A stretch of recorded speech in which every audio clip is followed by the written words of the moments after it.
The leaders of France and Germany have made a joint appeal to President Putin to hold serious talks with the Ukrainian President Volodymyr Zelensky, as Russia claims to have made strategically significant gains.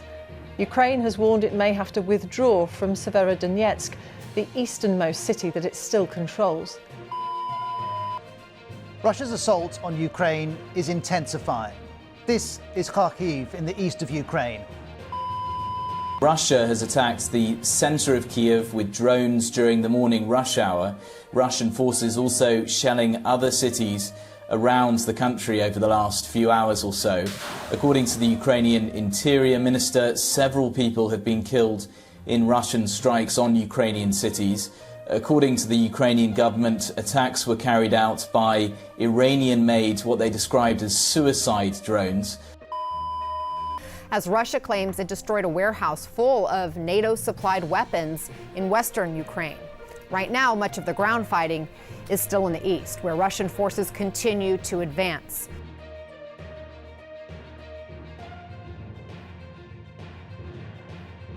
After World War II, we formed League of Nations, we made United Nations. The idea was never again such wars will happen.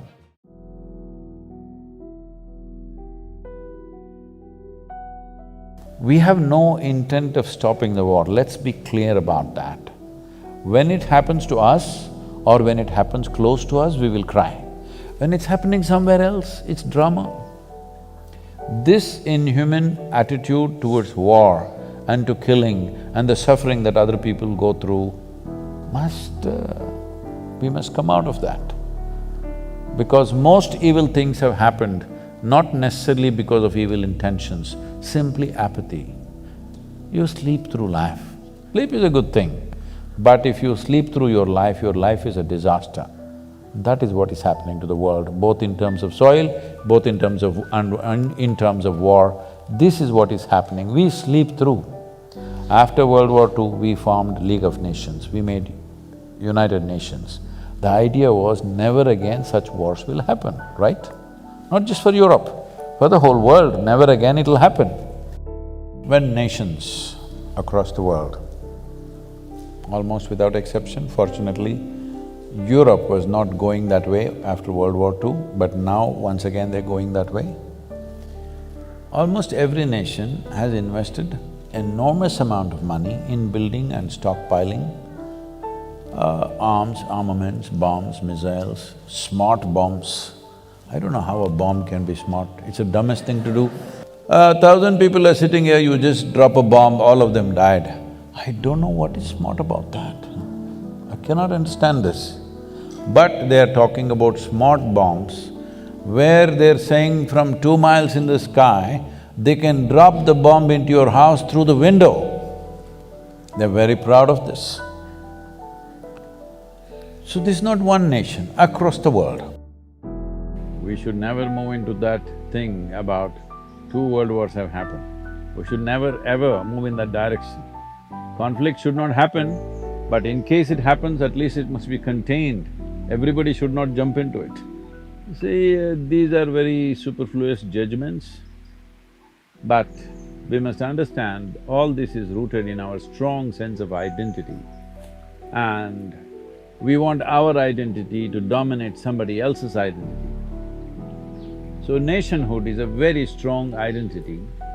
The identity is consciously built and encouraged to a point that you're willing to shed your life for your nation, which is always considered a great virtue, right? If I'm willing to shed my life for my nation, I'm also willing to take your life for that. That is a natural process.